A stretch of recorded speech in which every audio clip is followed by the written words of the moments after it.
কেউ যদি দেখে কিয়ামত হয়ে যাচ্ছে, কি হয়ে যাচ্ছে সবাই বলুন? কেউ যদি দেখে কিয়ামত হয়ে যাচ্ছে আর তার হাতে একটা চারা বীজ আছে, গাছের চারা, কি আছে? গাছের চারা। সে গাছের চারা রোপণ করতে গেছিল, ওদিকে যায় দেখে কিয়ামত শুরু হয়ে গেছে। বিষ্ণুনবী বলেন, ফাইন ইসতাতাআ আন লা তাকুমা হাত্তা ইয়াগরিসাহা ফালইয়াগরিসহা, সে যদি পারে কিয়ামত হওয়ার আগেই ওটা রোপণ করে দিতে, সেজন্য তাড়াতাড়ি করে রোপণ করে দেয়। আল্লাহু আকবার। ইসলাম কতটা কর্মমুখী ধর্ম। কিয়ামত শুরু হয়েছে, বিষ্ণু বলেন তার উপর কিয়ামত আসার আগে সে যদি চান্স পায় চারা বীজটা যেন রোপণ করে দেয়।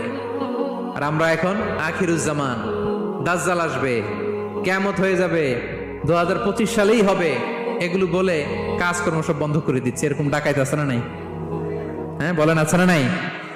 তা আখিরুজ্জামান কি আপনারা এটা শিখায়, এই লেসন শিখায়?